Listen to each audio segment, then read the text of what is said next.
Hi, and welcome to Autism Talk TV.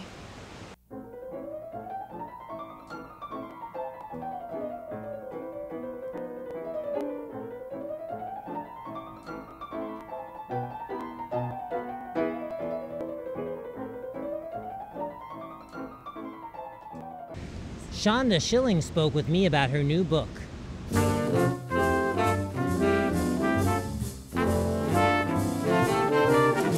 Hi everyone, we're back again with another interview. This time we're with Shonda Schilling, who wrote The Best Kind of Different, a book about raising her son with Asperger's syndrome. So Shonda, could you tell us a little bit about the book?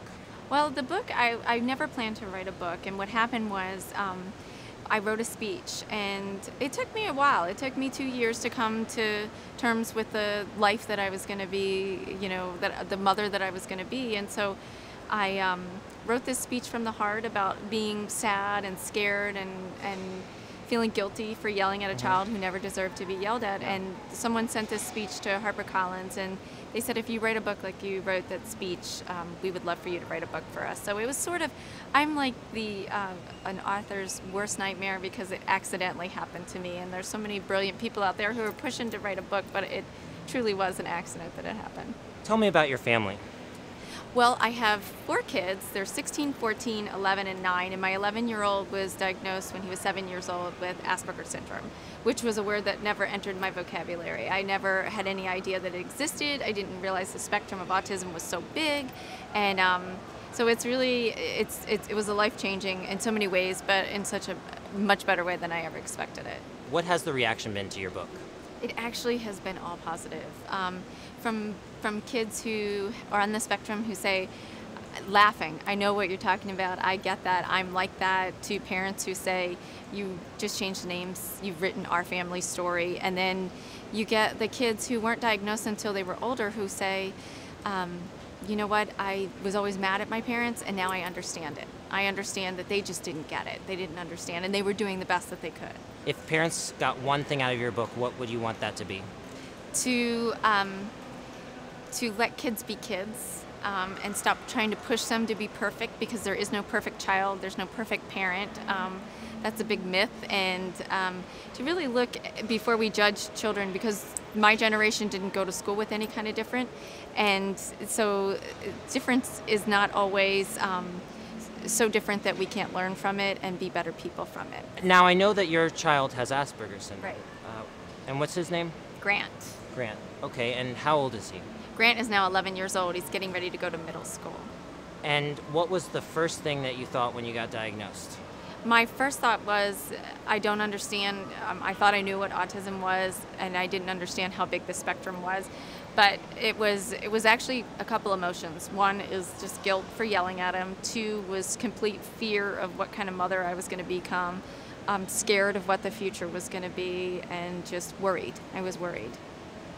Is your book just for parents of people with Asperger's, or is this for everyone? I think this is a book that anybody can relate to as a parent, because we have these ideas of what our kids are going to be like, and from the moment we bring them home, they're not what we planned them to be. Or we're going to be those parents that they go to sleep when we tell them, and we know that parenthood is not like that. So it's really anybody who has any child that has any difference or doesn't feel like they're the best parent. I think it's a book that they can relate to. What are you doing to get involved? With Asperger's syndrome, for me, it's about giving people on the spectrum with Asperger's the dignity that they deserve, and that to be understood, that their qualities of quirkiness, they have some amazing qualities of being able to live life and do things in life that they want to do, and how inspiring that can be, and how they can be so intelligent. And it's really kind of sad to think 25 years ago that these beautiful minds were wasted because we didn't understand, and hopes that the kids of this generation are going to grow up to be the best kind of people they can be and understood.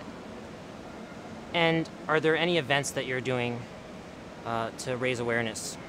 Well, I do speaking. A lot of times it's at parent events. I do speaking at teachers' conferences too, because we have to thank them for the ones who are doing the work behind the scenes that we don't get to see. But also, I'm getting ready to run the New York Marathon for Autism Speaks, and that's my way of being able to give back and to show you know, you can do anything that you put your mind to, and it's to a great cause. And anytime I can get the awareness out there for people to be a little less afraid of difference, then, you know, that's what we're supposed to do in life, is take care of each other. What does autism mean to you? I think it is a wiring of the brain that is different than a typical, and that you hold some really special qualities, and once you find out what they are, you're really amazed at what the mind and the brain of an autistic person can do. Shonda, thank you so much. I know you're a very busy person, and I really appreciate it. Good luck to you. Thanks. And now we're hearing from David Geslak about autism and exercise.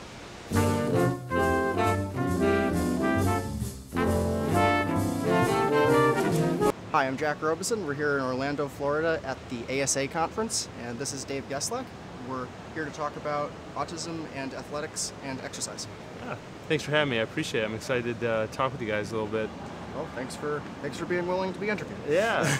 Well, what I do is I develop exercise programs for children and adults with autism. Been doing this for 7 years now. I started in 2004, and the reason I was able to get started was I taught a boy to skip who was about 9 years old, and ever since then I've been connected with the autism community. So I've worked with children from 3.5 all the way to adults and 50 all over the spectrum. So it's been amazing experience. I'm excited to present today to these families and these professionals and just educate them about what they can be doing to help their children. What advice should you have to parents who have uncooperative kids that don't want to exercise? That is the $1 million question that I get. And one of the biggest things that I tell parents is, you know, a lot of parents talk the talk, but they don't walk the walk. Neurotypical children or children on a spectrum. And my thing is that I want them to understand is our children need to see us or mom or dad be the leaders in physical activity or health and fitness. So I want them to be engaged with them while they're exercising. And that's what I try to teach, and that's what I'll teach today. Give them tips, exercises where they don't have to feel that they have to spend a lot of money on equipment or even memberships that they can do at home just to start engaging their children in exercise. So that's the biggest thing, is to engage with them. What sorts of problems do families with autistic children encounter with exercise and athletics? Well, the problem is I think when you're outside of the community, obviously we understand, you know, what some of the specific needs are in regards to the children and visual supports, sensory supports. When outside of the community, when you sign your child up maybe for a basketball program or a soccer program, some of these coaches still don't understand that they may need to maybe not blow their whistle so loud or use something in place of a whistle, maybe have visual supports in place to give that child an extra direction so they know what we're asking them to do, because sometimes they always, depending on their level, they may not verbally understand that direction. So visual supports, I think, is what parents see as their kids are thrown into these programs and people aren't educated about autism. So that's what I try to do, educate other teachers, other professionals. What advice would you have for autistic adults who want to exercise but don't want to go to an overcrowded gym with lots of people who are very loud and all of that? Yeah.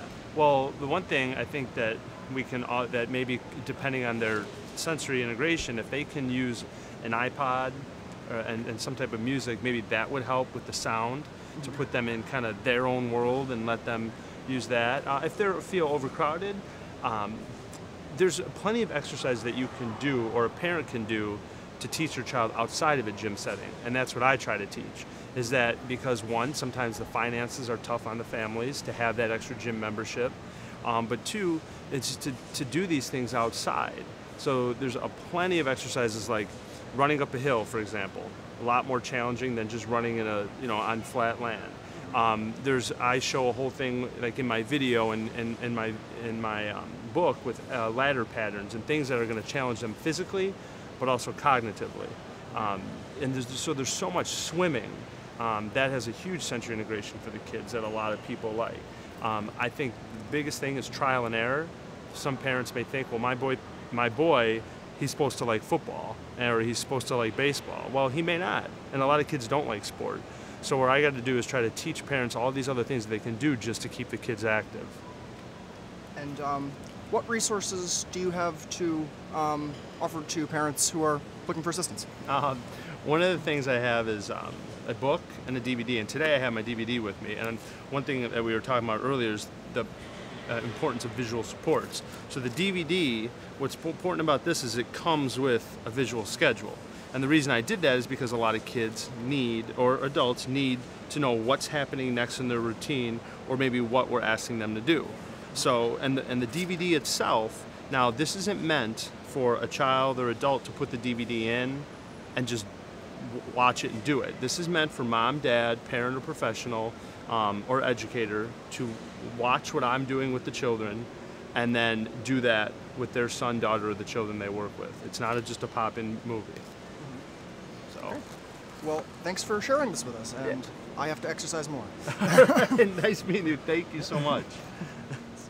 Is that okay? Now we speak with Carrie Magro from Autism Speaks. Let's hear what he has to say.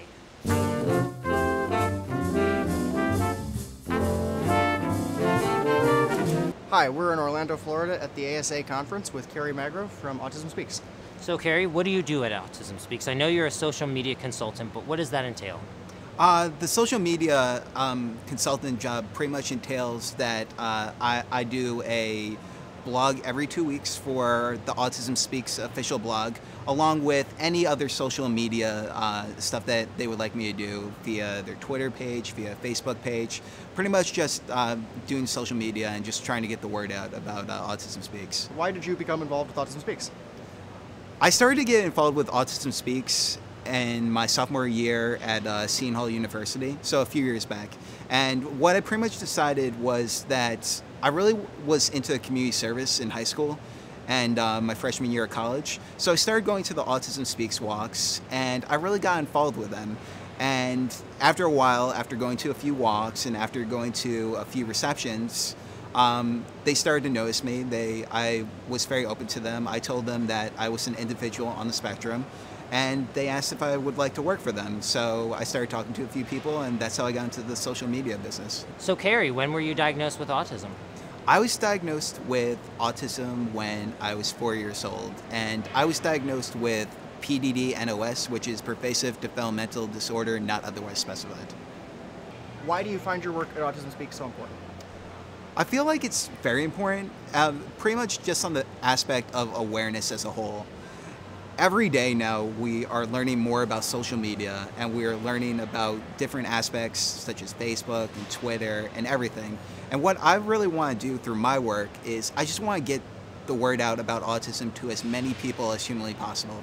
Like I said in college, everything that I was trying to do was community service based, and because I have my own unique perspective as someone on the spectrum, I just figure the more people I could talk to about my experience and also about autism, the more aware that they possibly could go through social media. People on the spectrum are very well known for having hobbies and special interests. What are yours?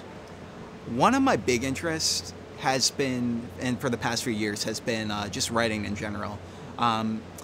Once I started to get into college, and actually based on this ASA conference, when I received the award 4 years ago in Arizona at an ASA conference, I decided to write a book based on my experience on the autism spectrum. And I started keeping a journal every single day, just learning new things about my writing skills as a whole, and just reflecting on each day as it came. And I've done that for the past 4 years through my college experience. I graduated in May, and I just kept writing, and I've really found a knack for it, and I really enjoyed it, so kept to it. Tell me, Carrie, what is your favorite part of working for Autism Speaks? My favorite part about working for Autism Speaks is definitely the people.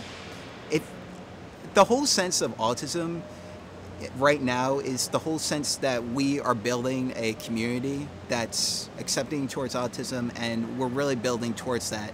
And what I get from Autism Speaks is exactly people like that. People who are focused on building a community, not only for those on the spectrum, but within their own organization.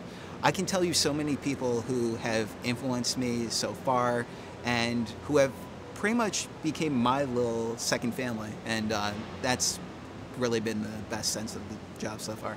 So thanks, Carrie, for taking a few minutes away from your job at Autism Speaks to talk with us, and we hope to see you next year at the next ASA conference. Thanks, guys, for having I know me. you're a busy guy. Thanks so much. Not a problem, guys. Pleasure to do it.